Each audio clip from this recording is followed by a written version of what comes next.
man. Oh man. She's fast enough for you, old man. Rob's got a good one. I once I hear it, I can like do it better. Once I hear it, the Millennium Falcon. It's a fast ship, all right. It's such a funny. You gotta keep watching because they get Richard Dreyfuss impression and he does C-3PO. It's so fucking good. Oh, We're live? No, we're not. Are we actually live? Yes.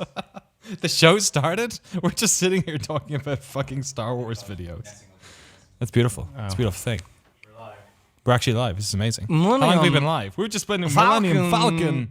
We should start the show again because we just watched SNL sketches for the past 5 minutes. This is great. It's great stuff. How you doing? Is it a fast ship? It's going to be the weirdest podcast ever when people listen in because it's going to be like... So it has started. Apparently we were live this whole time. Okay. I didn't realize. So do we... Should we talk about video games? Or should we just keep going with the SNL? Just keep talking. Should we start the we should do a hard start at least for the podcast because like I can just edit that out. Easy to cut, yeah. Yeah, easy. Oh, do you want to do Christopher Walken impressions? Intro? for the intro? Okay, you do it? Okay, let's go for it. Hello and welcome to The Lobby, GameSpot's weekly hangout every Tuesday at 2 p.m. Pacific right here on GameSpot.com. I'm Danny O'Dwyer. Yeah. Yes, I'm Robert Handlery. Jake Decker, can you do a Christopher Walken impression? It's not as good as your guys'. I like it. It was all right. That's kind of like a Bulgarian Christopher Walken, I think. How you doing, everyone? What's going on? Overwatch. There, we said it. That's the last time we're going to mention. Every single video you make today has to have at least one video mention of Overwatch, so that's ours done. Overwatch. Contractually obliged. Blizzard, you happy? Let's talk about video games. Let's do it. Let's talk about a video game that isn't Overwatch. Let's talk about the last expansion pack for our Game of the Year 2015, The Witcher 3 Wild Hunt. Blood and Wine, Jake, we had you on a little while ago to talk about it. Was it last week or the week before? 2 weeks ago? Yeah. I don't know. Yeah, it was after our preview event that Rob and I both played. This game fell in like a weird embargo time where we got you in to talk about it early but couldn't really talk about it. And it's out today, I guess. Yep. Yeah. You can get it on PSN, Xbox, whatever for $20. Cool. All right. So let's chew into it, I guess. You've completed it. I'm guessing you're going through it a second time already. Yeah, so I finished it last week, and now that I have it on PlayStation 4, I have my actual save, so I can kind of see what the differences are with a save that I've played through. Cool, awesome. Rob, you played a bit of it as well? Yeah, well, we had the preview version, so I got like the first, 2 hours we played? I think? Yeah, I think it was about 2 hours, 2-3 hours. So I've gotten a nice taste of it. But yeah, all weekend I've been kind of trying to play catch up with Hearts of Stone. Right. And just getting familiar. Well, what was cool was that Friday the build we saw had this update that was implemented last Friday. Oh, with all the UI stuff? Yeah. So I got to mess around with that, and that was really helpful to like kind of come back into the game with. Let's talk about that a little bit first, actually. What is in that update? What's in it? It's like UI stuff, like the map apparently like zooms out way better and stuff. Yeah, the map is much more responsive. I think there's always like a kind of like a second delay with a lot of that UI, but regardless, the map is really cool. What I think I love the most is so often you're like going back and forth into the map, but now you have like up to 3 different types of waypoints you can set. So you can set like a boss. It's like say you run across like a really high level boss. Yeah, that's out in the open. You can like mark that specific spot with a red skull and be like, okay, now I know what's there. I'll then come move back on. there in like 3 levels or whatever. Exactly. Okay. And so there's different types of that. So I was having a blast like setting different like waypoints, trying to like catch up on all these quests. But yeah, the UI in general is it's probably the best update I've seen to that. As far as UI goes, like they've split up like your armor and weapons nicely. Right. So you can now basically like differentiate an armor repair kit and a weapon repair kit because those are so similar. And I mean, that whole UI was a bit of a... Like, they eventually got there. Like, with so much of this game, they eventually got there. And that's kind of cool. Like, they made good on sort of adding in, like, the extra control stuff and all that. And I guess we're coming up on a year now, almost, until it's out. So, great that we have a second expansion pack. Rob was talking about Hearts of Stone. First question, actually. With Blood and Wine, do you sort of need to have Hearts of Stone completed? Do you need to have the game completed? What do you think is, like, the perfect time to come in to play Blood and Wine? So, you don't need to complete Hearts of Stone. I recommend it just because if you're playing off your sort of main save, it'll kind of level you up to that point. Got it. So you're ready for it. But I mean, you don't really have to. I think 34 is about where you want to start on that. And then in terms of story-wise, you can pretty much jump in whenever, although I recommend doing it later rather than earlier, because of some of the end game stuff. It's probably better just to wait. But you don't necessarily need to have like Witcher 3 like finished.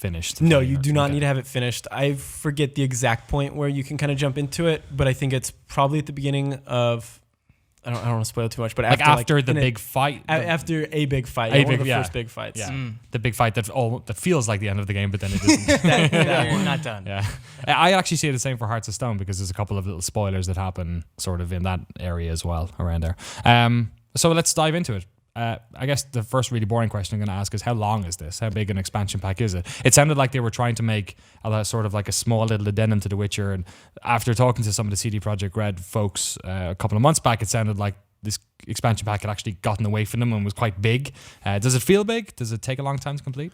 So if you just want to blaze through the story, it'll probably take you about 10 hours. Like the story is not super long, but the area is massive. There are a ton of new quests. There's a ton of new stuff to collect. Like you could easily spend 40 to 50 hours. I think Kevin Van Orden in his review said he spent 40 hours, and I think I'm at about 30 maybe. But I'm already starting my second run through now. So by the time I'm done, I could, I don't know, easily sink 50 hours into this. Awesome. Kevin gave it an 8 out of 10 on GameSpot. Rob, you've only played 2 hours, but you're a massive fan of The Witcher. Is there any questions you have for Jake about this? Like, what are the sort of things that you want to know about? Yeah. Well, I know a lot of people were on the same boat of, will you be seeing a lot of familiar characters from the main game? All right. You don't have to spoil it. Yeah. I'm not going to say too much about this, but there are some very good new characters that they add, and there are some characters who will return, but their role isn't as big as I hoped. But then part of it too is because the save that I played, like I said, was part of the advanced copy. Like I wasn't able to use my save, and I think if I was playing on my save, when I've tied up more of loose ends, it might be kind of different. Like I might see different characters. I'm trying to be as vague as possible. Right. Yeah, you're doing good. I don't want to spoil this. But yeah, there are definitely some surprises. But you'll be spending most of your time with Anna Henriette, the Duchess of Toussaint, who I think is an excellent character. There's another character who I also won't spoil, but he's from the books. I know a lot of people, when I said I wasn't going to spoil it, like everyone in the comments figured out who it was. Right, okay. But I mean, it's pretty easy to figure out if you have read the books. How many of these people can you have the sex with? One, I think. Okay, great, all right. Well, he let's just say Jake here. Like without mods. What? We all know about the mods. You can just have sex with anyone you want. He was editing a gameplay clip of something. Okay. And I will just say it was a joy to watch. It was definitely the most ridiculous sex scene they've had. Like really? Oh like, my god, yeah. I mean, it wasn't like they're still no. tasteful. Feel free to describe it in excruciating detail. So, You're a video game journalist, Jake. so it's basically zero gravity sex. So All right. Fuck. that's All right. yeah. I mean, That's it. video That's all games, you get. We did it anyway. Video games did it. That's all you get. 2016. It happened. May 31st. Beautiful. We got yeah. there. Oh, We it's got here. there. Okay. That's the big sex scene of the game. There might be more. I haven't come across any other sex you know it. scenes. He hasn't come There's across nudity. any. Hey. Okay. Hey. So what else is Hey. in this update? That's actually it.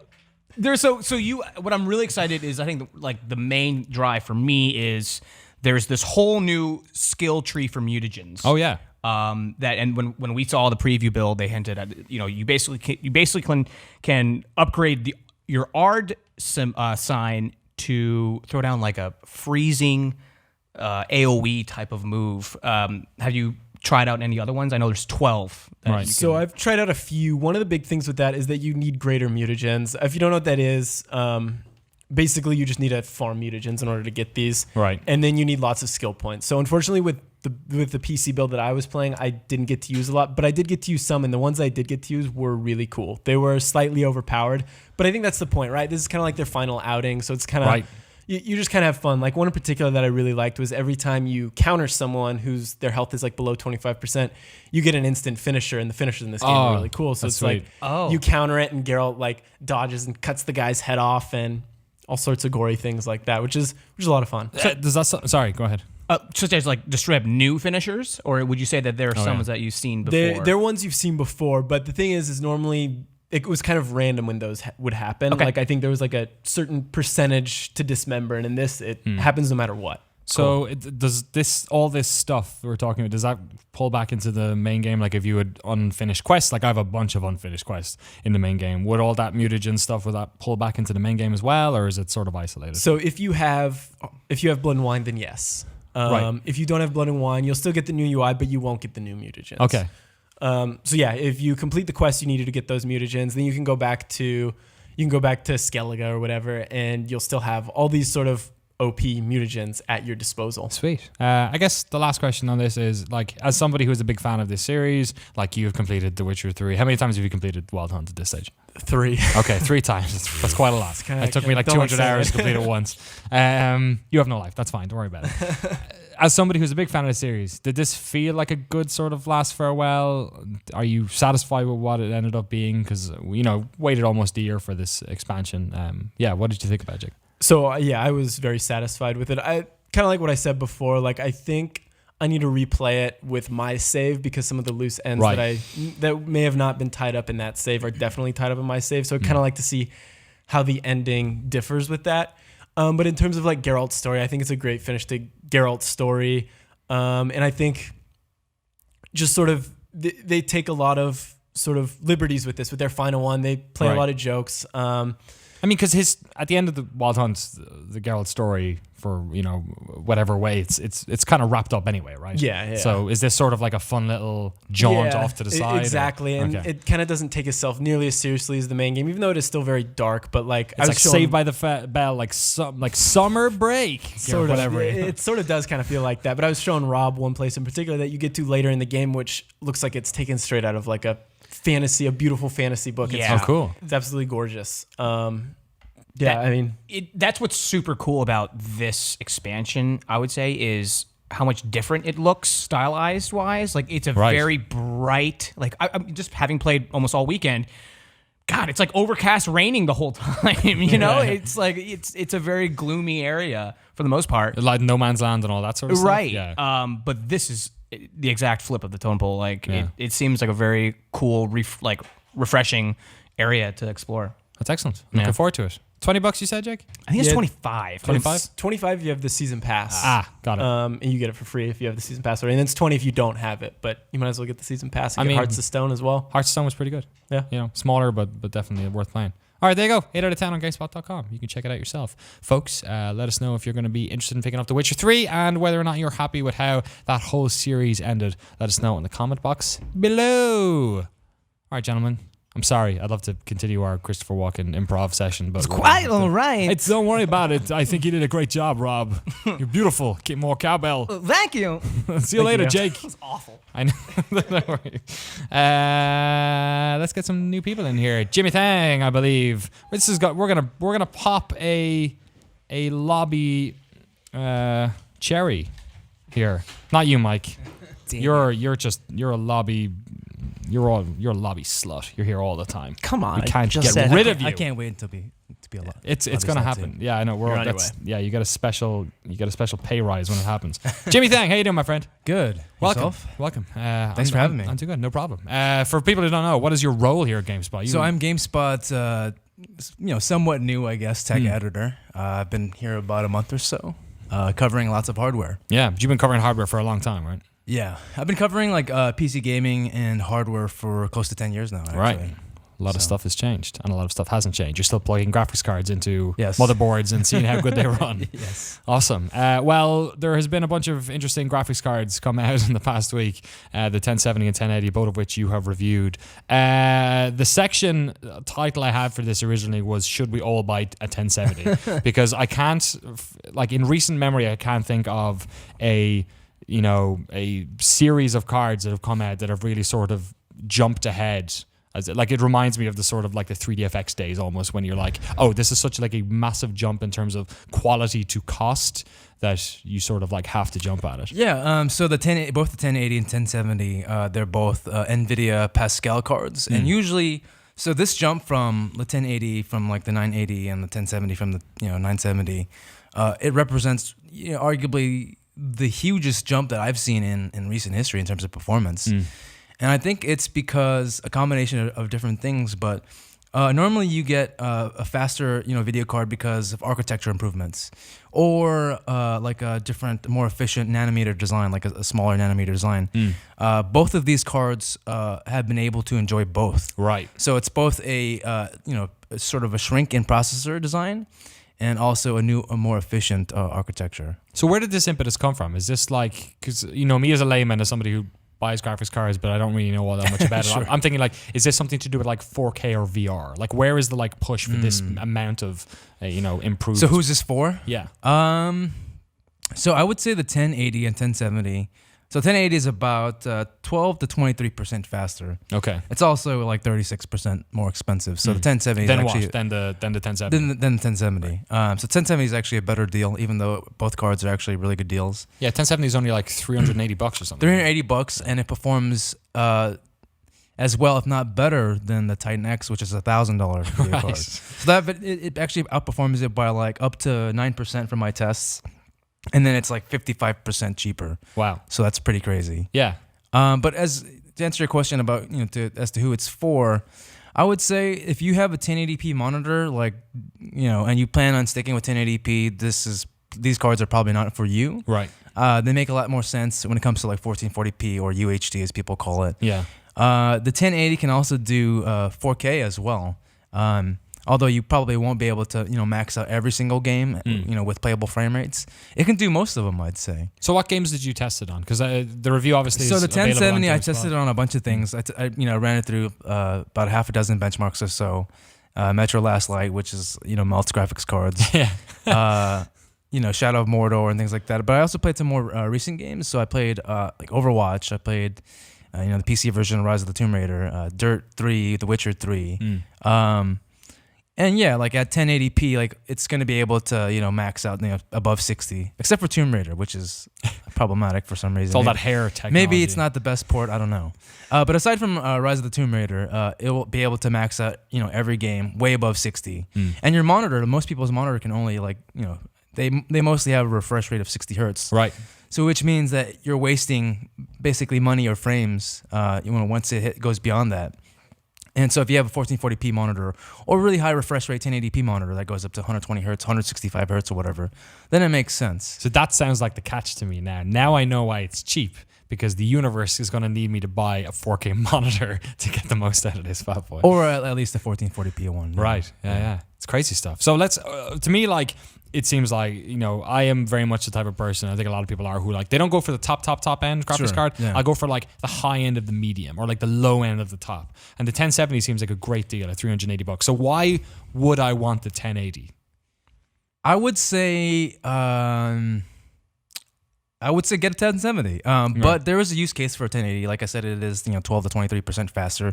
But it is for the enthusiast that like wants the best right now. It is the best single video card right now for VR, for 4K, for anything. Right. But you can save a lot more money and get similar levels of performance, by going with the 1070. But I think Nvidia knows that people are willing to buy something like the 1080. So Yeah. that's why it exists. How does it perform then in terms of the Titan X with like stuff like virtual reality? Like, is there... The 1080 is ridiculously good at VR. Right. It's single-handedly the best VR video card. The 1070 is the second best video card. Right. Yeah. So Swept the deck with these. It's like I think compared to I'd have to look at the charts, but I think even maybe the 1080 compared to the 980, which is actually above the recommended specs. I think the recommended specs is like a 970. So the 980 is even better than that, and then 1080 is like 65% faster than the 980. Wow. In VR, according to like Valve's VR benchmark, anyways. And how much is the 1080 at the moment? The 1080 starts at $599. Okay, so even then, it's like so much cheaper than getting a... So even then, Titan it's like it's about $600, but it's way faster than $1,000 video card. Yeah. So even that's like a stupid deal.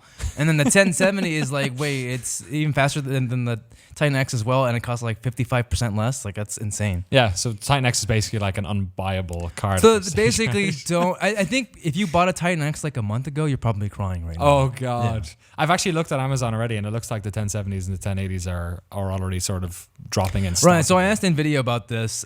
In the industry, there's something called the soft launch, and that's when a company like Nvidia will announce a new video card, and embargoes will lift, and we'll be able to review it. But it'll be a paper launch in that there aren't that many cards to buy. Right. So I asked Nvidia if this is a paper launch. They said no, we actually have units. It's just in the first week or so, couple weeks. It's going to be sold out. But, okay. You'll be able to get them shortly thereafter. So I guess the last question about this, and this is the worry of anyone buying a graphics card. You just spoke about the Titan X Folk. If I'm going to buy one of these, I'm guessing is there another crazy graphics card revolution 6 months out? Where do you think these are going to be the sort of the mainstay of graphics cards for the next while?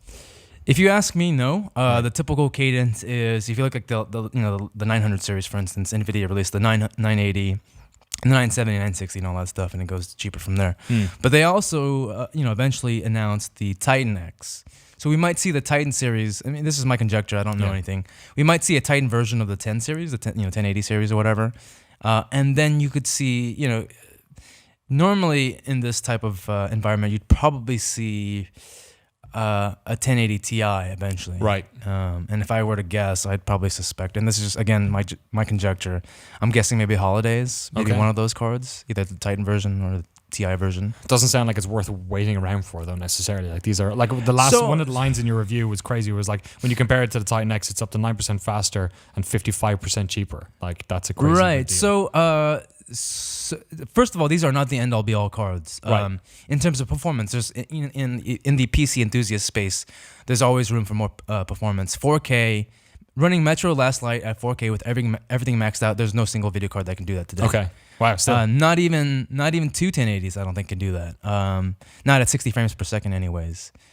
So there is room, for growth. So there is a use case scenario for getting a 1080 Ti or the Titan version of it.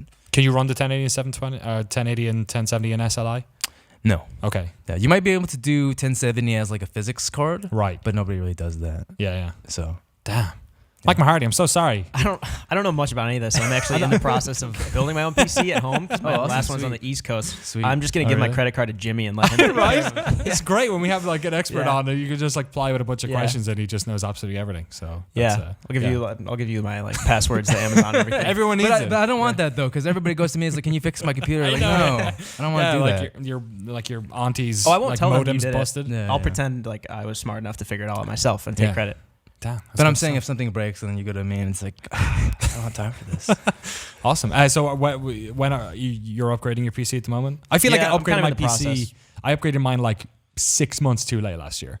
I had completed The Witcher 3 on Xbox One, which it looks so much better on PC. It's painful. Mm-hmm. And I'm glad I have it now for Overwatch and stuff. But yeah, it's crazy how how good this sort of stuff has come in the past year. PC games, I was a PC gamer for 10 years, and then I slowly kept into the console space. Now, man, it's the dark side. It's so cost effective now in a way that I don't even think it was. Or maybe I'm just not a 18-year-old scrounging money to buy sound cards anymore. So it's crazy. Jimmy Thang, thank you so much for coming on. No, thanks for having me. Really appreciate it. All right, next section. Who's coming in?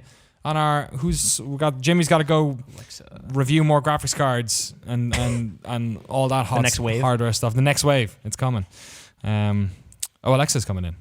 Oh, hey, Alexa's coming in. Hi. Hooray! Hey. The prodigal daughter has returned. It's been a while. It has. Do you want to talk about where you've been? You leave me hanging. I have a concussion. Yeah. I was knocked out for about 3 weeks. No. But you weren't in a coma. No, I wasn't in a coma. Oh, no. I was conscious sometimes. Yeah. So I wasn't in a coma. 3 weeks, no video games, no computer, no TV, no nothing, complete sensory deprivation. I'm so sorry. That sounds absolutely, on behalf of the universe, that sounds absolutely horrible. I mean, it was kind of funny how it happened. Do you want to talk about how it happened? So I was at a gathering. I was actually at PAX East, and I'm very sorry for everyone who was there who watched this happen. I was at the Kind of Funny Hitman party, and it's kind of funny that a sign of Agent 47 fell off a wall and right onto my head. That's It ridiculous. just knocked me out. Like hit you where? Like on the back of the. Like it slipped off the wall and just boom, like right here. And you saw it, Mike, right? I turned around. It was freakishly well timed. Maybe not well timed, but Yeah. I turned around and saw it just come off the wall. And I didn't know it was Alexa at first. I Right. just saw someone get Surprise. rocked. And it really did your number. Like that's bad. Oh yeah, I've been out of the office for a month. Yeah. I just came So back. you still can't really look at screens. This is the first time I've seen you without your glasses on. I've been wearing Yeah. gunners on the screen. I didn't want to wear it. I look like a nerd. So you couldn't like read email or like No. look at your phone or Nope. anything because it just like hurts, right? Yeah, no, and I still have like some residual effects like concussions. I've learned a lot about brains in the past couple months. And Right, there's no like, oh, it's a mild concussion. Oh, it's a severe concussion. It's like you have brain damage. You need to sit down. Right. Like, so this is actually the first week in a long time that I'm not getting debilitating headaches like every hour. That's awful. Yeah. My sister had a concussion. It doesn't even sound anywhere bad as what you had, but even that was she ran into a glass window and like totally ruined her for like 2 weeks. She couldn't do anything. I didn't Yeah. realize like how you think about concussions like MMA fighters getting knocked out and they get back up again, or like How do they football do it? players. Yeah. Because I was like, I couldn't. I got up to eat and then I went back to sleep. Like I was sleeping a vast majority of the time. It was really sad. So presumably, like you don't have access. I was just thinking about this, right? You might as well have been on a desert island because you didn't have access much. to like your phone or the internet, and Nope. like so presumably like you were staying at home, right? So your mom wasn't like giving you updates on what was happening in the games industry. No, she wasn't. She confiscated all my electronics because she caught me trying to text people, and she was like, "Absolutely not." So she took them. took it all away. And I came back, I think on like the 12th or something, and that's when I heard about like the Uncharted review stuff and, Right. and like on Overwatch and like everything that happened in between the second day of PAX and May 12th is just gone. So you didn't know about Battlefield, for instance, I found out on May 12th when I came back Really? and turned on the internet for like the first time. and you're like, wow, World War One, all right. Yeah, no, it's incredibly weird, and like I'm still having some problems with games. Like I'm playing Star Ocean right now for review, and it's slow. Like it's not. There's a lot of explosions and stuff, and it doesn't really bother me as much as say Uncharted does, because Right. I still can't play Uncharted 4 because there's so much motion. I get really like, oh, okay. Same thing with Overwatch. I can play for like 20 minutes, and then I have to go like, I can definitely see that with Overwatch. That's like yeah. crazy bombastic. no Tracer. Cannot play Tracer. Can't Wow. be. No. Well, we're so glad you were back. Me too. And really wish you the best recovery over the next couple of Yeah. weeks and months. It's a really quiet time. There's this thing that happens in LA in about 2 weeks, but like, don't worry, it's not that big a deal. That is the only thing sustaining me right now is my E3 hype. You're a champion to come back into what is the busiest season of the year. So thank you so much. In fact, we're all here to talk about the Electronic Triple. It's on in 2 weeks' time. I mean, what day is today? Tuesday. In 2 weeks Tuesday. from today, we will be knee deep in press conferences. Yeah, we'll have all the info. Yeah. I think Nintendo's the last thing, and then that's it. Well, they're just going to talk about Zelda anyway. So So we will worry know about it. 2 weeks from this moment. We will know what that new Zelda is. yeah, That's exciting. What it looks like. Well, we kind of know what it looks like. What they meant Ish. for it to look like, ish. So let's talk about some of the stuff before we get into the sort of speculation area. Let's talk about some of the stuff that we know dead on is actually going to be at E3. I guess, first of all, Legends of Zelda on the Wii U. Let's get the ball rolling. Alexa, are you excited for this? Yes. Big Zelda fan. Replayed Twilight Princess when it came out. Replayed Majora's Mask. I don't think I'm as big of a like diehard as Mike though. Mike. I like Zelda a lot, yeah. Yeah? Pretty pumped for this. Especially, I've like watched that Aonuma and Miyamoto video where they first showed it a few times. And just the idea of it after like playing A Link Between Worlds, which is pretty open world-ish. I'm pretty excited to see what they would do on, Wii U, NX, whatever it happens to be on. Yeah, so that's the one thing, I guess, the caveat in this is that we do know that they're not going to be showing the NX in any form. Yeah. So we're only going to see the Wii U version of it. I'm a Wii U owner. Like, I feel like it was worth picking up for some of the games that were on there. It's a great little catalog, small but dense quality-wise, catalog of games. Are you disappointed that we won't see it on the NX? I mean, it felt like dead on for months that we were going to see that console this year. Yeah, definitely, especially with all the talk that, Microsoft's having about the Xbox One, whether it's the Stream Box or the smaller Xbox One, whatever happens to come about, or the PS 4.5. It's kind of a shame to see Nintendo not, pulling out their big guns at the same time because, they're usually like a year ahead on hardware, at least. Not that it's better when they release it, but they're in terms of announcements, they're usually a year ahead. So I was kind of looking forward to that. It also I'm hoping, it begs the question whether the new Zelda will be kind of like the Twilight Princess thing, like Wii U and NX, which I hope it's not. I'd rather them just. Well, it's going to come out on both. Yeah, did they say that? Yeah. They said that already? Sorry, I hope that doesn't detract from the game itself. Like Right. that it has to be on 2 different platforms. I would have ideally liked it just to be on the NX. Obviously, we know it's not going to happen, but I don't know. I'm kind of worried now. Only on it, yeah. I guess, well, it depends. It begs the question whether What or is not, it? is the NX like actually really close to a, normal console D-pad buttons kind of thing, or is it this sort of strange new thing? And maybe they don't show the NX version because it is wildly different. I mean, that's kind of what we're hoping for. I'm just like, so I know a lot of people. I know a lot of indie developers and other developers, and I talk to them, and they're like, oh yeah, Nintendo approached me about developing for the NX, and we said, okay, what are the specs? And Nintendo said, we're not giving them to you yet. Really? So Nintendo isn't even giving specs to like some developers. That's and so it's strange. Like, well, how do you develop for something Yeah. that you don't know what it is? Yeah, but make a game for it. Yeah. Make a game and then we'll Figure figure it it out. out later. I mean, it's not like they've ever had a problem with third-party development on their consoles, right? Let's move on. Next one. Here's one for you, Alexa. Final Fantasy 15. That's a video game. It's coming I'm out. so excited. It's like end of September. It's coming out. End of September. I will not be playing it on launch day because I'll be at a wedding. So Oh, really? yeah. Family member? No. Andrew Renee. Oh, wonderful. I'll Yeah. be at her wedding. Excellent. How dare they do that? They work in the games industry. They should know better. I love them. I do. I'll do it for her and John. 10 years. Like this is the reason that game is the reason I'm sitting here because I watched the launch trailer for Versus 13 Right. in 2006 on a old ass Mac Apple computer in my high school. I passed someone in the hallway and they were like, "Oh, a new Final Fantasy got announced." And I was like, "What?" So I ran to the computer lab and I watched it and I was like, "I want to write about this stuff." And now here I am, and That's it's coming cool. out 10 years later, and I'm a grown woman who pays bills and can now spend lots of money on collector's editions Right. of these games. Nice work. What do you hope we see? Because we've already seen, I feel like a decent amount. We've played it, in fact. Yeah. I mean, combat, I think we have a handle on. I think we have a handle on sort of, it's a war between countries. I want to see more of like the cooking and magic. Like we've seen some magic spells, but not how you like level up magic and stuff. Right. I want to know more about the characters. They announced all of these characters. Here's her character and here's her name and we're not going to talk about her. And I kind of want to know more about these characters because that's what defines that series. So that's what defines Final Fantasy is people find a character and they're like, oh, like this is the person I identify with, or they're very special, or they have some sort of hero's journey thing going on. And I feel like we don't know enough about anyone outside of the 4 main dudes. Yeah. And I would love to. Like I want to know more about Luna and Gentiana, who was shown once, never shown again, and that really sexy badass dragoon lady. You want the nitty gritty. I want the Let me nitty get gritty. into it. Give me everything right now. A game I'm really looking forward to, which is being developed actually relatively close up in Tiburon by 2K, is Mafia 3. This is the sort of very sort of interesting take on a Mafia, and I love what they're doing with this. Like, I really like the Mafia series. It's always been the sort of interesting. I mean, the first one I think is an absolute like PC classic. I adored it.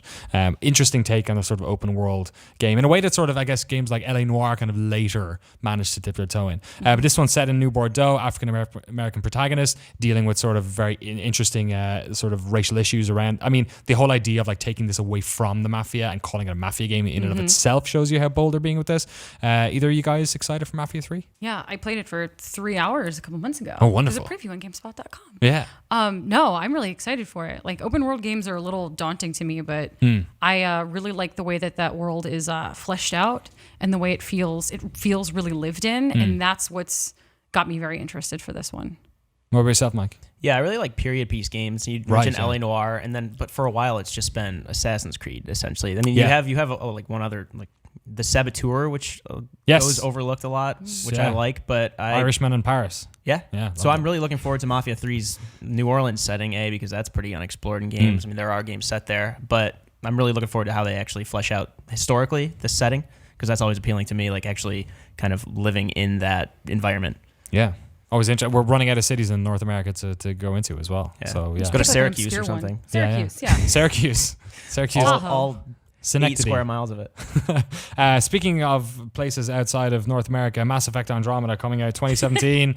We've seen hardly any of this game. We saw like a weird developer diary where they showed off, like they tease as little as you could possibly tease, I feel, with this game. Are we just going to see gameplay at E3? Is it time? I mean, they have to. If that thing is coming out in spring of next year, Yeah. like this is the time to show it. It's either here or Gamescom, and I feel like they would be, based on what EA has now and what we know they have and what they're showing, like they would be foolish to not roll that out at E3. Yeah. I think. I mean, I love Gamescom, but you don't announce something this big or show off something this big necessarily at Gamescom. This is basically they're sort of ace in the hole. I mean, EA are working on a lot of very interesting action games. But yeah, it's sort of about time they showed this one off, right, Mike? Yeah, it's kind of also worrying when a lot of key talent left the Right. project, Yeah. 3 months ago or so. So that kind of had me worried. Delays, I don't look at as necessarily bad. Yeah, right. But yeah, I'm curious to see where it goes. They did the teaser trailer just showed, wasn't it like the main character looking at a galactic map? Oh, at the one Right. point? the Ghost Riders Right. trailer. Really? Yeah, Yeah. the Johnny Cash song "Ghost Riders in the Oh, Sky" really? was playing, and it was Yeah. like, I've since seen like via someone's LinkedIn or something there was some footage of like the technical aspects of the game, which showed some interesting sort of player movement. Yeah, so probably about time. Let's rattle through some of these a little bit quicker. Titanfall 2 coming out Q4 of this year. Titanfall. We're all happy about more Titanfall, right? Give it. Do we want a campaign in this one? It's a bit more fleshed out. We happy with Yes, campaign please. multiplayer? Yeah. yeah. Yeah. I don't like playing with other people, so give me a campaign. Fair enough. Also, Vince Ampella, pretty good at making single player games. Yeah. Himself and Jason West, obviously, with the Call of Duty franchise. Yeah. Okay, we're all in agreement. Next up, Deus Ex Mankind Divided. Also coming out relatively quick at the end of August 23rd. I'm a massive Deus Ex fan. The first two games, especially the first game, absolute classic. Didn't really get into the new one, but I know there's a lot of fans out there. Either of you guys? Yeah. Yep. I liked Human Revolution a lot. Definitely had flaws in how you can actually choose your path through it and how you get screwed over in the end. But yeah, I'm pretty pumped for Mankind Divided. Yeah, like all these games I've mentioned today, this one also confirmed to show at E3. What do they need to do with this? Because it's been a little while. It's been like 4 years maybe since. I'm trying to think when Human Revolution 4 came or out. 5. Yeah, Yeah. it came out in 2011. Google, August 2011. Yeah, so it'll almost be 5 years to the day almost since that game. God, I didn't realize it was that far away. What did they even have to do with this? Did they just need to do the same again, or like? I don't think they need to go towards any sort of like making the levels particularly bigger or anything. No, Like, they just have to iterate. I mean, they thought what they did really well. So long as their iteration is like smart and fun. Like, I haven't played it yet. I don't know if you've gotten a chance to play it at all. No, but I'm really hoping that's actually a similar case with Dishonored 2, because Dishonored 1 and Human Revolution both, to me, had the same problem of they kind of purport to let you go through the game however you want, whether it's Right. stealth or combat, but both of those games kind of lead you toward combat as you keep playing. And I'm hoping both those games, not to jump into Bethesda quickly, but I hope both those games correct that so you can actually go through the game how you want, because I like stealth and I don't want to feel like I have to be upping my armor and my damage and my explosives the whole time. yeah, I mean that was a massive problem with Dishonored. It was sort of tried to be Thief and then ended up being more of an action game. And the same problem with Deus Ex. The first one was especially the boss fights. I mean you can't stealth the boss fights, and that sort of ran into a problem there. But since you mentioned it, Dishonored 2 also coming out this year, November 11th, 2016. Excited about one, Alexa? Yes, that game looks beautiful. Also, I think the narrative designer is Kara Ellison. Oh yeah, of course. Yeah, and she's an awesome ex games journalist. Herself, Yeah, and she's an awesome writer. So I'm actually really excited to see where that goes because of her involvement. yeah. Should be good stuff. Yeah, I'm curious about the interplay between Emily and Corvo and how playing through the game differently as them Right. will actually affect it. Because, Dishonored 1, you can go, like we said, pretty different paths, for better or worse. But this one, I'm like 4 paths if you play both of them differently each time. I mean, both their abilities are pretty distinct, but I'm looking forward to trying that out for sure. Last two big guns I have on this are Call of Duty Infinite Warfare coming out November 4th, 2016. I'm guessing we're going to see gameplay of this, Alexa. Probably. Excited about that one at all, Mike? Oh yeah, sorry, you were in Concussion Land and all this stuff. No, I did learn about it. The game director on that is the game director who did Tomb Raider and Rise of the Tomb Raider. Oh right, okay. Yeah. Interesting. That's so cool. I follow people. I'm Yeah. interested in it for that, but So somebody who's good at rebooting franchises which have become tired over time. Yeah. Interesting. You excited about this, Mike? I'm curious and hopeful for that. Yeah. And I'm flat out excited for Battlefield 1. That's the other one that's coming out Yeah. October 21st, so it's going to be a good 2 weeks before Infinite Warfare drops. Alexa, what did you think when you first saw this? Because we did all the reaction pieces and the whole place was talking about it for a week, so you didn't get to enjoy any of that. What No, did you I think when you didn't. saw Battlefield going back to, well, not going back, going for the first time to the trenches of World War One? well, my little brother who's 10 years younger than me abandoned the Battlefield series when Right. it started getting a little too into futuristic, and he loves period pieces. And he's like, and he said to me like a year ago, and he was like, "I'll play that game if it goes back to World War One." Right. So like the first thing that happened when I saw that was like, "All right, Jake, you get your game now." I think it's really cool. I think that's a really awesome. I think the naming convention is very bold. Yeah. I think it looks really cool. Mike is a scholar of World War One. We learned. No one in the office knew this. Apparently, he studied it in university. Yeah, I went to school. Much to everyone's surprise. I went to school as well, but I learned about making websites, not bloody. World War One I scholar. studied journalism. This was like a passion, a minor. I don't romanticize the war because it's a terrible war. It's like when humankind realized we should chill the fuck. Stop doing this. We need to shit. stop doing this. Yeah. I'm really excited for the multiplayer. Rob and I have like plans. I'm gonna be his gunner. He's gonna be flying the biplane, and because I got to see the gameplay they showed us at the event. Oh, yeah. So they're showing like the plane diving like 180 degrees to the ground, and then 90 degrees. I didn't study math. And then the gunner just firing up into the air. 90, yeah. 90. He's flying 180 degrees to the ground. Yeah.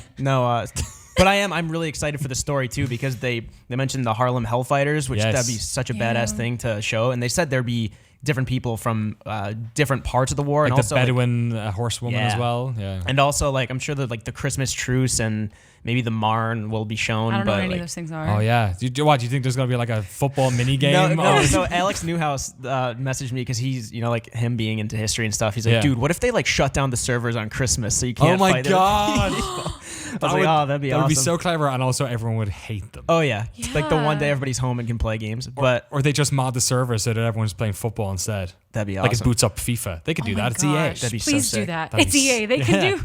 Like they skin two FIFA teams in like Huns and whatever. Pointed helmets and then like put your water cooled 30 cal down. That's such a good idea. There you go. That's a freebie, EA. And that's all the games that are confirmed for the big games that are confirmed for E3: Legend of Zelda, Mafia 3, Mass Effect, Titanfall 2, Deus Ex: Mankind Divided, Dishonored 2, Call of Duty: Infinite Warfare, Battlefield Uno, and Final Fantasy 15. So let us know in the comments which one you're most excited about. Next, I want to talk about the ones that are likely to be coming at E3 and the ones that we the rumors and speculation Our hopes that we and hope fears. as well. So Alexa, Mike, are you ready to speculate on the electronic triple? Yes. Let's get our speculation out. So here's some real obvious softballs, likely games / maybe that haven't been confirmed, but chances are. You enjoy Final Fantasy. We just talked about it. Final Fantasy I 7 do. remake. Guess we're going to see it. Maybe. I don't know. Given the track record with showing that game and just Square's track record with showing those games in general. Let's not even start about the crack record. I don't know. I don't know. I don't think we'll get a release date. Maybe they'll show some footage, but I still think that game is a very long way off. Right. Another one then we're probably going to see, I believe. I mean, Microsoft are going to be coming at this pretty hard. They're one of the few companies still involved in E3 proper. Gears of War 4, they've shown it off already. They showed it last E3 was when they showed the darkest gameplay of all time. Yes, That was dark trailer. Yeah, I was like, why? I can't see anything. Like you're shooting bats. Like show us something else. You a fan of the series, Mike? You think they're going to show it off? I've played them all. I mean, it's coming out later this year. Yeah. So they should probably get on it. Yeah. I'll play it. They keep saying like the main draw with this one is they're saying they're returning to like the horror roots of the first game, which the first game wasn't really a survival horror game. But that's a weird sentence. The I don't horror know. roots of Gears. Yeah, That's what they're telling, because that's also like Rod Ferguson was saying that doing Ultimate Edition of the first game was kind of them backtracking a little bit to those roots. I mean, like the scene with the Berserker for the first game, and that was I guess scary. horror elements. Yeah. So, but they said they're going all out with this one, and fighting the game's as dark as that trailer. On the smallest train in the world. That was horrifying. In ways that the krill would tear you apart when you're in the dark. Oh yeah.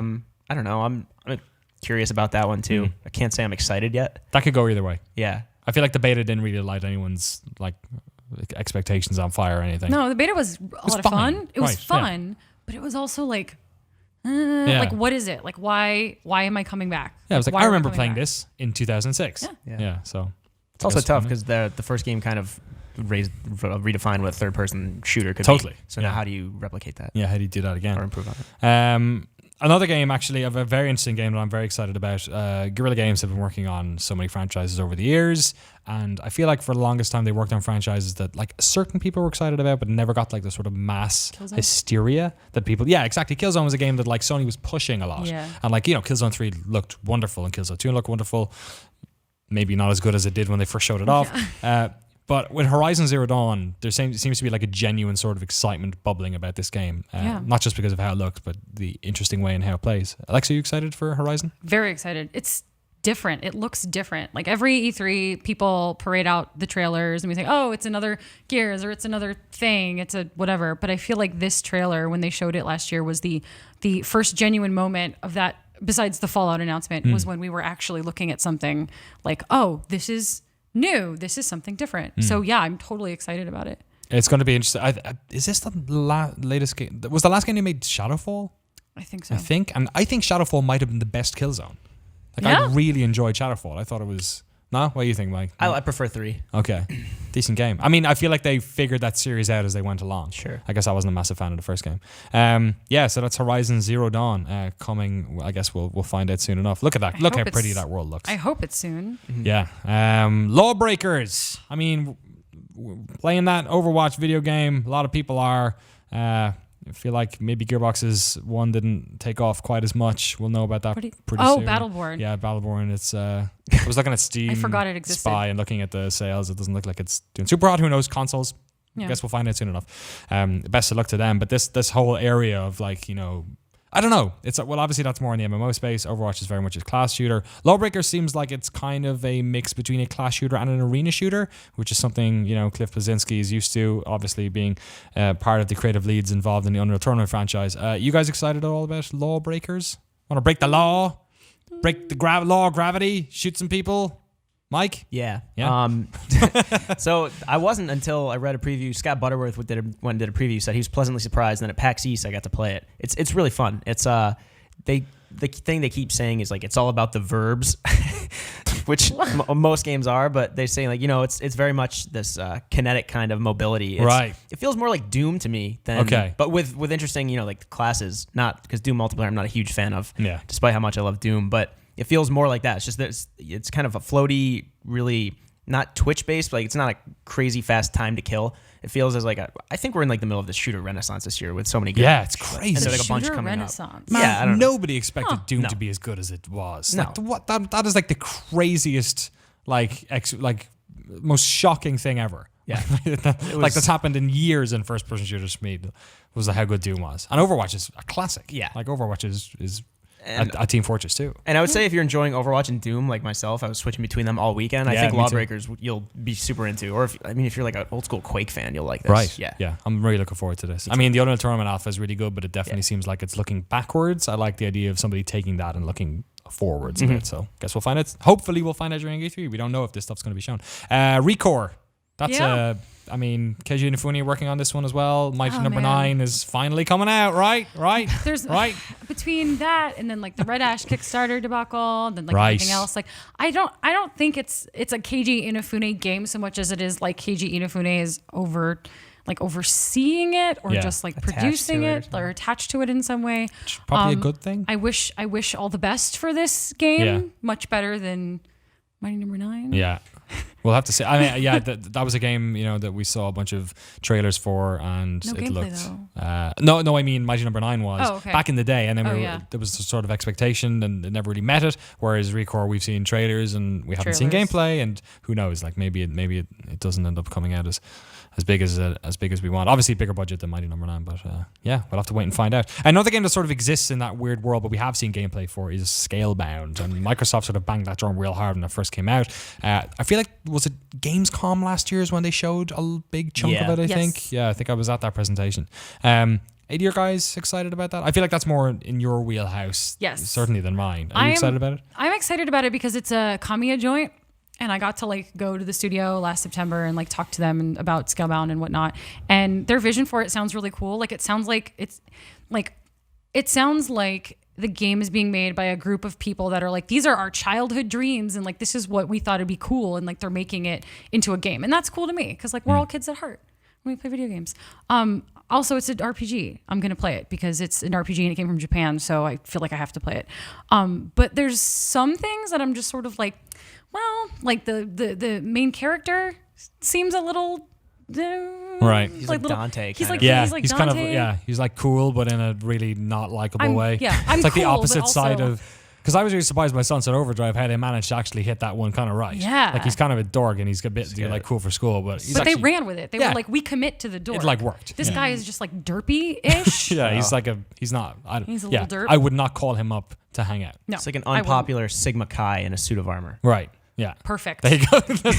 Nice. Put it on the Amazing. box. There you go. It's Yeah. a freebie. But Microsoft. the dragon combat, like we've Yeah. seen footage of flying on the dragon and the dragon fighting, and we haven't seen the multiplayer either. Right. Have we seen Dragon Combat? Yeah, I mean, like you fight and the dragon fights and it does some stuff. Oh yeah. I want to. They talk a lot about the dragon and stuff the dragon can do and like different colors for the dragon, Yeah. et cetera, et cetera. I don't know. They've said That's so the much hottest about it. thing. I want to see more of like the game's sort of story. Like we know it's a dude and his dragon. Didn't they made that was the movie Pete's Dragon? How to do your dragon. Boy and his dragon. How to Yep. do your dragon, Yep. basically. That's what they should call it. How to do your dragon. They should. I mean, or The Last Guardian. They could just call it that. How to do your dog. Your dog, cat, dragon. bird, Yeah, thing. dog, bird. Let's not talk about that. Man, bear. We're probably going to see it at E3. The Last Guardian. Yeah. Right. I'm just whatever. Right. It's okay. I wonder if we're going to see a bunch of No Man's Sky now because that's been delayed. I wonder if they're going to have to like go, whoa, all right. What This is more- coming out in early August. You're going to have to show us a little bit more. I don't know. Considering the way the last week went with them, Yeah. maybe they won't. Maybe they just won't. Yeah, I don't know if they're coming into town for it. So No, but if power to them for saying we need more time. yeah. Yeah. I mean, that's the biggest game that studio's ever made by a mile. They've like tripled in size, I think. I mean, they're still not a big team, but they've definitely grown. So yeah, take your time. Okay, let's get into the weird world of rumors. Okay, Yes. rumors. Jeep Silver are going to announce something new. That's what that is being floated around at the moment. A lot of people are saying. Okay. So we look back at their old games. You're thinking there's Saints Row, which we sort of beat that drum a bit good bit. There's Metro series. There's Dead Rising, Dead Island. Where do we think that might? What would you like to see from them? I'm kind of done with Saints Row. I love Saints Row, but I'm kind of like. I think it went on I think it ran its course. I think Yeah. Gat Out of Hell was like, all right. Yeah, that might have been Let's one put step that book too on the much, shelf. almost. Yeah. Like 4 might have just been enough. Yeah. And the guy out of Hell was like, yeah, okay, Just a little more? Party's over. Okay. Go home. Yeah. Yeah. I'd be excited for a new Metro game. What about you? Yeah, oh man, I was just gonna say Metro Last Light is one of my favorite games. We talked about earlier when Jimmy was talking about the 1070, like Yeah. running that on the 1080 or trying to run it at full capacity on the 1080. And Still can't be done no, on and on one card. I think Metro Last Light. Maybe it's just my instinct that to fill out a trilogy, they need a new game. But if they did, I would not be because two's. If you haven't played Last Light, that ending is just one of my favorite things in a shooter ever. But Yeah. I would be super excited if they announce a new one. I think like those are something like there are traces of like Half-Life in those games, Yeah. like and how they Yeah, tell totally. the story and how you're playing that game and the pacing. I really hope that's what it is. Let's talk about some of the big guns. Rockstar Games, Grand Theft Auto 5. I mean, they're going to be launching GTA Online stuff for that for eons. I wonder if we're going to see any single player DLC. I kind of feel like we won't because it doesn't really make that much money in comparison to what they're doing with the GTA No. Online stuff. But can you see anything else from them? I mean, the big one is like Red Dead Redemption, right? Like everyone wants a new Red Dead game. Yeah, it might be that. I think it's too early for GTA 6. I would like to see story DLC for GTA 5. I feel like the longevity of GTA Online in the game itself. I feel like if they wanted to commit themselves to single player narrative DLC for that game, they could and they'd be fine because people liked it. I mean, GTA 4, Yeah. the Battle of Gay Tony was fantastic. Yes, oh my gosh, the biker yes. one, what was it called? Lost and Damned was really good too. Yeah. Well, Red Dead as well. You'd be like, is it time? Like, this is their problem, right? Is that they have this suite of franchises, the ones that worked and the ones that didn't work. They got the Warriors sitting over here. They got Bully, who's kind of like somewhere in the middle, and then they've got the sort of big guns. Do you think they have to go for another Red Dead, or do you think, maybe they'll show off something else? And again, this being Rockstar, who generally tend not to announce big things at E3 either, right? Yeah, that's what sort of makes me a little hesitant about it. Like maybe it's not one of those big things. Maybe it's something different. I thought it might be Agent, but I'm pretty sure Agent is dead. Yeah. Yeah, So- I mean GTA 5, they basically just said, "Yo, we're gonna put this trailer up at this time. Everyone come and watch it." Like they're big enough where they can do that. So I guess we'll have to find out. Another big one, of course, being Todd Howard's team. They have packed Fallout 4 is done and dusted. The DLC for that game, I'm sure, is being handled by a smaller team. Whenever they seem to be done, they roll them out onto a new big project. And when they finished up Skyrim, they all started work on Fallout 4. Fallout 4 is now done. Are we going back to the Elder Scrolls? Yeah, that's my wild card for the show is Right. Elder Scrolls 6, The Abyss or whatever. Right. It's kind of soon to announce an Elder Scrolls, obviously based on the pattern, but Yeah. I don't know. I wouldn't be surprised if they did. I'd be surprised, but pleasantly surprised. And the Bethesda we have now is a different Bethesda to what we had like 5 years ago, where they could just rest on one game every couple of years. I mean, they have these press conferences now, and granted, they've also like expanded and they have id Software, and they've been working with other teams around the world. You know, when they had games like Wolfenstein and stuff, that's underneath their purview, but that's being made by a totally different team in Europe. It's not even part of id. So like they do have a lot of stuff going on, but you feel like Bethesda, if they are going to do another one of these big events, they really need. I mean, they can't just have like Elder Scrolls Online stuff. They need again. stuff. Yeah, like a Yeah. big game. So Yeah, because it's just Dishonored 2 right now. yeah, Dishonored. and maybe there's some Doom stuff. I don't know. As far as like new games. Right. Yeah. Tango Gameworks hasn't announced what they're working on Okay. yet. Could be Evil Within successor or whatever. Yeah. comes Right. after Yeah. that. Yeah. But again, that's on that sort of BC tier, right? Of like Yeah. of games. So Yeah. yeah, hopefully that'll be amazing. I mean, last year they stole the show, so I bet they probably like to do it all over again. Let's talk about some of these Japanese games you got down here, Alexa. I love this. I can always count on you for this.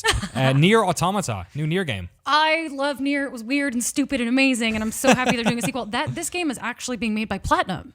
Oh right. Platinum's making Nier Automata. There was a not a press conference, but while I was unconscious, there was a so like some new gameplay trailers went out, and it looked really cool, and it looks like a really good real-time action game. Excellent. So I'd like to see more of that.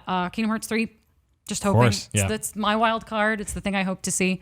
Final Fantasy VII Remake, I'd love to see something. Persona 5, that game Right. comes out in Japan in September. God, of course. So if it's coming out this year, then like I think Atlas would be kind of silly not to show it in some capacity at E3. I would Hopefully love it's it not if it was too playable. Hopefully it's not too loud because it's beside our booth on the show floor. They are beside our booth. Yeah.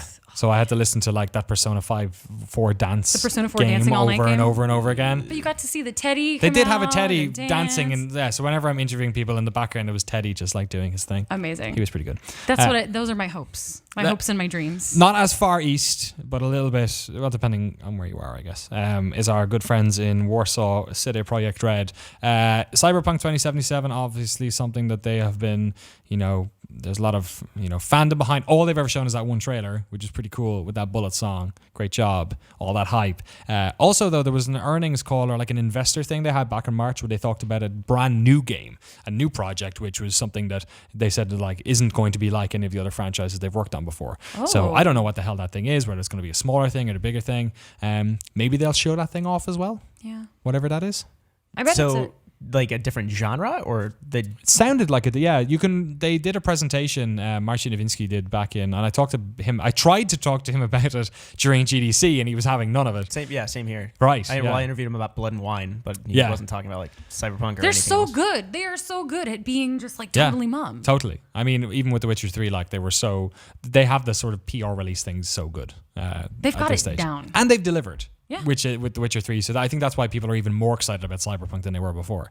But yeah, so we don't know what that thing is. We don't know what genre it is. I got the impression it was a different genre. I got the impression it wasn't like a spin-off of any of their other games. It was like a brand new thing. I mean, who knows? They might make it bloody... I was about to say collectible card game, but they already made Gwent. Yeah. So it can't be that. Oh no, you said it's not a spin-off because that'd be amazing if they did like Gwent Mobile or like an actual Right. like Gwent game. Would it though? How much I've played money, enough Gwent. How much money would they make though? That's like instant money. Bloody Baron, that goddamn Gwent card. That'd be great. They said, we'll see, but Cyberpunk not coming out this year. They've said as well, so maybe we won't see it. We'll have to see. Anything else you guys are thinking about? I mean, we haven't talked about the hardware yet. The PlayStation 4.5 Neo stuff seems to be pretty set on. I mean, there's been so many random sources that have come out about it at this stage, right? Yeah. I think that and then all the Xbox One. There's an Xbox Slim. Yeah. Xbox something Slim, they're there's talking the about? new one maybe next year. There's now all this chat about virtual reality coming out of Microsoft, which there wasn't forever. HoloLens? ones? No, separate to that, it seems like. Yeah. Pete Brown, him being the expert on a lot of these things, he was saying Microsoft could kind of like steal the show if they show off the Streambox, like that Crackdown 3 will purportedly use. But also, like, I think they would need to be careful about not using the word cloud, because that every time someone says that, I just kind of start fading away. But wait, like, have they said that now the Crackdown 3 like physics? Like, well, remember the multiplayer trailer? Stuff? They said that was all cloud stuff, so that's why you could destroy everything. Yeah, but you said the separate box. Nope. So Pete was saying like there were rumors about a stream box. Yeah. Right. So like I don't know. I don't, just for like playing games. Oh, like it's streaming games. I don't like know on live. I don't know. I don't know if it's an Oh, attachment no. or like so you could. I don't know. I wish Pete was here because he could describe it way better than me. You can essentially like, you could use that cloud data to actually like negate the memory you need on your Xbox. It like supplements it or something. Right. So like I don't know if they did something like that. That would be pretty. That might be the thing that sets them apart from Sony, because I feel like Sony got out ahead of the game with their 4.5 stuff. And that seems like an obvious increment. But one of the questions here from Avengers for the Win, very salient, says, my question is, why would they release an Xbox Slim when they're just going to release a new Xbox next year? Because that's what we're hearing, is that, and who knows, right? This may be the same rumor that's getting split up somewhere along the line in like a crazy game of telephone. But apparently they're saying that we're going to have some sort of slim version this year and then the new one next year. Like if that's the case, the messaging around this is obviously 2 weeks from now we'll know exactly what it is. Yeah. But I mean, that does seem like they'd be doing a disservice to the SKU they're going to release this year, right? Right. But it's also the same as like the whole PlayStation 4.5 thing. The 4.5 Neo, whatever we're calling it, is graphics. Like that's why it's being released. It's being released for graphics and maybe improved memory and nothing else. Like it's not going to have the Sony, or rumors are saying that like Sony has, I think Austin Walker's awesome piece said that Sony has already told developers that they cannot make exclusives for either one. Everything has to be the same. Like they have to have a mode for normal and regular for every game that comes out. And it's like I don't know. Like I feel like it's too early. I feel like it's too early still. And it's in a 2016. I didn't until Uncharted and Doom came out. And then I was like, oh no, we're good. Like both these games, like Doom runs at 60 and looks amazing. There's a bit of texture pop on the console version, as there is actually on the PC version. But like, it's fine. Uncharted 4 looks amazing. I mean, you wouldn't want to play that game at 60. Like, no. Like that sounds crazy, and the internet would jump all over me for it. But like, I love that game the way it is. Exactly. I think it's perfect. I'm always curious how much that the competition is pushing these companies. I mean, I'm sure it happens all the time, but I'm wondering how much that catching wind of the Sony news caused Microsoft to say, "Shit, we should just make the Xbox smaller or something to try to compete until next year." Yeah, you might be right. Microsoft is leagues and leagues and leagues behind Sony. Yeah. At this point, so they need to come out on par with them. They need to be on par and come out at the same time and be in lockstep with Sony, or they're never, ever, ever going to catch up. Yeah, I mean, the biggest problem they had forever was that they were basically playing catch up from the Matrix era as well, ever since the new sort of leads came in here. So, and then there's NX. And then leading up NX the back. doing its own thing. Who knows? Maybe Nintendo will pull a complete whoop on us, and it's like, here it is. It's the NX. It's a watch. It's a watch. Game and Watch. We're back. It could be because we Game and Watch wasn't a watch, but whatever. Could be one now. 2 weeks. 2 weeks. A little less than 2 weeks. Oh yeah, by this time we'll know so much already. It's going to be beautiful. Yeah. The electronic triple. Mike, you excited? Yeah, that'll be my first one with GameSpot. Your first one at GameSpot? Yeah. Aww. Great. Yay. Yeah, second E3, but first one with GameSpot. Sweet. Yeah. You've already popped your cherry. And now you're ready to go at it again. Yeah. Yeah. Like GameSpot. All guns blazing. Never mind. Yep. Don't. Careful. Alexa, I'm very excited. we're glad you're back. I'm glad to be back. Yeah. Wonderful to see you back. What are you doing over the next 2 weeks? Because for a lot of us, this is kind of like hush time, like the dead zone. Like we've seen a bunch of games come out. We had Doom, Overwatch, Battleborn, Uncharted, and now we're kind of like, that's it. Heart and Blood and Wine came out today. Nothing going for 2 weeks. What are you guys working on for the next fortnight? Well, I've got Star Ocean. I'm playing Star Ocean and some other JRPGs that are also coming out at the end of June. If you're paying attention, you know what I'm talking about. And that's about it for now. Awesome. What about yourself, Mike? I'm working on wrapping up a few Judges Week, like pre-E3 previews, so we can have those ready for E3. I'm traveling this weekend. Cool. To a city that I think if I said it might give away Don't say it. I won't. Yeah, I'm traveling. Warsaw. Yeah, going to Warsaw. Syracuse. Yeah. Syracuse. Yeah. Oh yeah, I'm hitting up the hot development scene, Syracuse, New York. Is that where that Casey Powell lacrosse game was made? Was that? That was made in Australia, but yeah, Casey It was Powell made in went to- Australia? Yeah, it was the same. Really? It was the same studio that makes a lot of those sports Like games Aussie of rules. something. Like Same thing that. happened to the Irish, to the Gaelic football and hurling games was made by an Australian team. It's the same Wow. studio Right, that made yeah. Casey Powell across 2016, They did not make very good approximations of the Irish sports. I'll say that. or Aw. the Nobody most classic American sport. No. It's all right. Huh? Is it okay? The game? Yeah. No. Okay. There you go. Casey Powell lacrosse 2016. 2016. 2017, seeded E3 and everything else. Thank you so much for. Oh, sorry. Mike's not done talking about lacrosse. No, I'm done. Are you sure? Yeah. No, do it. I know what you're gonna do. What am I gonna do? You're gonna use some lacrosse ass No, I was terminology. just say if you're not gonna let me rip top cheddar in a lacrosse game, you don't know what you're doing. Come on. That's it. Thank you so much for watching Lobby here live. Sorry about our 5 minutes of not knowing we were live and talking like Christopher Walken at the start of today's show. Thank you so much to Richard on camera. Good job, my friend. And to all my Overwatch buddies in the back, Jean-Luc Seipke, Mary Kay, Eric Tay for producing this show as ever. We are done. We got one last lobby before E3's on, and we've also got a bunch of our international folks coming in from Australia and London. So make sure you stay tuned. Come here back Tuesday, 2 p.m. Pacific, and we'll see you then for some hot video games chat with a bunch of people with even weirder accents than me. Have a great week playing video games. See you next time. Bye.